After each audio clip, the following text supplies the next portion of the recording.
Morning students, ये video हमारे व्यावसायिक अध्ययन के विषय 6 यानी नियुक्तिकरण से है। आज का टॉपिक हमारा जो है इसमें वो है प्रशिक्षण एवं विकास की आवश्यकता। क्या कहना बेटा? प्रशिक्षण तथा विकास की आवश्यकता। देखो बेटा, जब कार्य आसान हो तो हमें ना ही तो प्रशिक्षण की कोई ट्रेनिंग की आवश्यकता नहीं होती, पर जैसे जैसे आधुनिकीकरण बढ़ता जा रहा है, जैसे जैसे तकनीकी बढ़ती जा रही है, तो आज हमें प्रशिक्षण की बहुत आवश्यकता है और प्रशिक्षण तथा विकास की आवश्यकता है। आज का हम इसी टॉपिक पर विस्तार पूर्वक पढ़ते हैं। देखो, जब कार्य आसान होते थे, सरलता से सीखे भी जा सकते थे तथा तकनीकी बदलाव से बहुत ही अल्प मात्रा में प्रभावित होते थे। यानी तकनीकी अब होता भी था तो थोड़ा घना अल्प मात्रा में ही चेंज होता था, उससे हमें कोई इतना ज़्यादा फर्क नहीं पड़ता था। तब कर्मचारियों की अपनी कार्य कुशलता बढ़ाने व अपने कौशलों में परिवर्तन की कम आवश्यकता पड़ती थी। लेकिन गत यानी पिछले 25 वर्षों में हमारे उच्च आधुनिक व जटिल समाज में तीव्र गति से परिवर्तन हुए हैं। देखो, बहुत ज़्यादा तीव्र गति से परिवर्तन हुए, यानी कि बहुत ज़्यादा चेंज आए हैं हमें, जिसके कारण संगठनों पर दबाव भी बढ़ता जा रहा है कि वे वस्तु तथा सेवाओं में भी बदलाव लाए। इसी प्रकार वस्तु व सेवाओं का उत्पादन किया जा रहा है अथवा उन्हें बेचा जा रहा है। यानी जैसे जैसे आवश्यकता होती जा रही है, जैसे जैसे बदलाव आता जा रहे हैं, वैसी वैसी सभी उद्योगों में उसी प्रकार की वस्तुएं उपलब्ध कराई जा रही हैं। इस प्रकार के कौशल तथा कार्य की आवश्यकता पड़ सकती है। तो इन कार्यों की पूर्ति हेतु सभी को निरंतर आ रहे परिवर्तनों के अनुकूल बनने की आवश्यकता है। यानी जैसे जैसे समाज ढलता जा रहा है, हमें उसी समाज में ढलना है, उसी प्रकार की वस्तुएं बनानी है जिस प्रकार की समाज की आवश्यकता है। इस प्रकार जैसे जैसे कार्य अत्यधिक कठिन होते जा रहे हैं, उसके साथ साथ कर्मचारियों के प्रशिक्षण की महत्व में वृद्धि हुई है। देखो, इन्होंने क्या कहा है बेटा कि जैसे युग अत्यधिक कठिन होते जा रहे हैं, उसके साथ ही कर्मचारियों के प्रशिक्षण महत्व की वृद्धि हुई है। अतः हम कह सकते हैं कि संस्था व व्यक्ति दोनों के लिए प्रशिक्षण तथा विकास सहायक है। क्या है? कुल मिलाकर एक ही रिजल्ट निकला है कि हमें प्रशिक्षण एवं विकास की आवश्यकता है। देखो, संगठन को इससे क्या लाभ है? संस्था को प्रशिक्षण एवं विकास के जो लाभ होते हैं वे निम्नलिखित हैं। सबसे पहले क्या है? प्रशिक्षण एक सीखने की प्रक्रिया है। यानी क्या बताया? प्रशिक्षण यानी ट्रेनिंग जो है एक सीखने की प्रक्रिया है, जो बार बार त्रुटि करके सीखने के लिए विधियों में सदैव बेहतर है। यानी हम बार बार गलती ना करके सीखें, इससे बढ़िया है कि हम किसी चीज़ के बारे में पहले से ही ट्रेनिंग लेकर, प्रशिक्षण लेकर उसे सही प्रकार करें। यानी बार बार हम गलती करके तो सीख रहे हैं, इससे तो बेहतर है कि हम एक बार ट्रेनिंग लें और उस काम को करें, जिसके कारण रुपया व प्रत्येक दोनों की ही हानि होती है।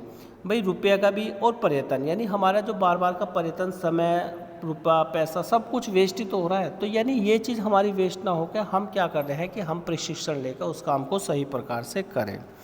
दूसरा बताया, प्रशिक्षण कर्मचारियों की उत्पादकता दोनों प्रकार की मात्रा गुणात्मक में बढ़ोतरी करता है, जिससे लाभ में वृद्धि होती है। जब हम किसी ट्रेनिंग के द्वारा कोई कार्य सीख के काम अपने वर्करों से काम कराते हैं, तो उसमें उनकी जो है वस्तुओं को बनाने की ज़्यादा क्षमता होती है और सही लगती है। तो इससे क्या होता है? हमारा समय भी और रुपया भी खराब नहीं होता, जिससे हमारी फर्म को बहुत अत्यधिक मात्रा में लाभ होता है।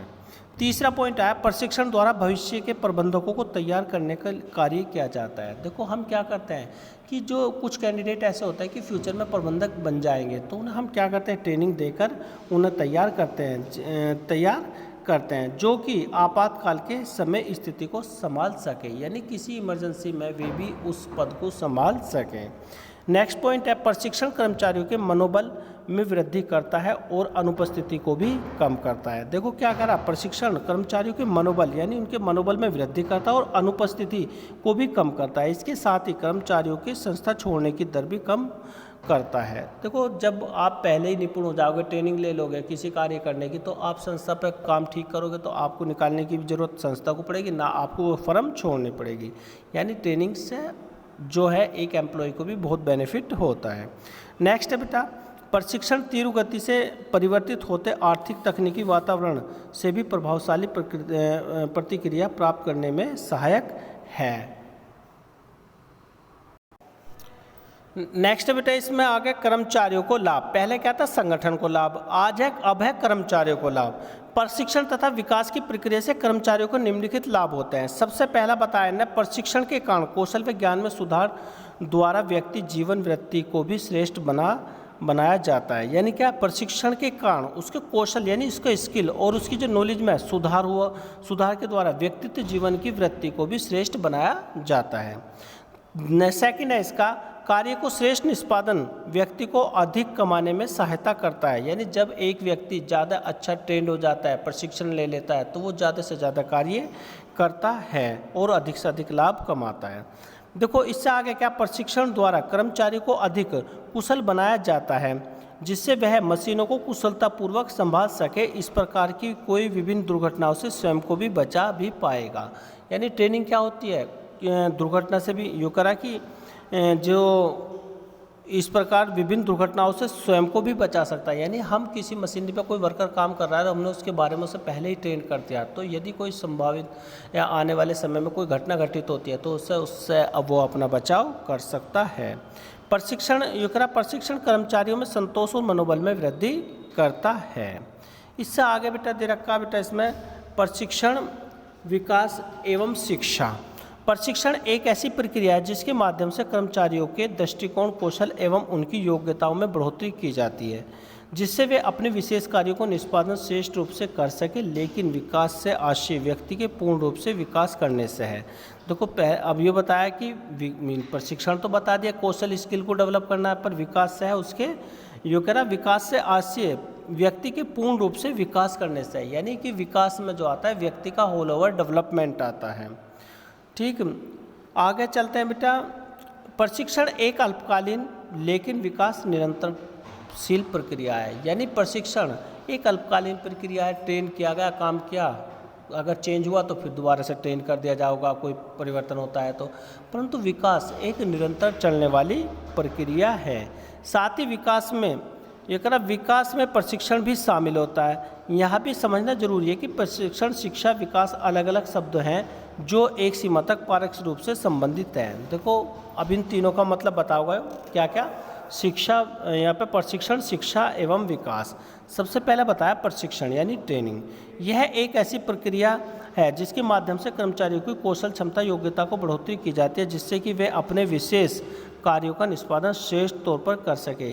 यह नए कौशलों में सीखने तथा ज्ञान के प्रयोग में लाने में एक प्रक्रिया है।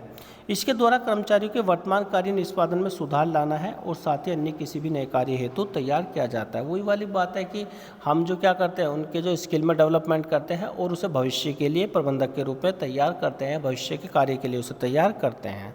दूसरा शिक्षा, यह एक ऐसी प्रक्रिया है जिसके द्वारा कर्मचारियों को ज्ञान तथा बोध में बढ़ोतरी की जाती है। ज्ञान तथा बोध में बढ़ोतरी की जाती है।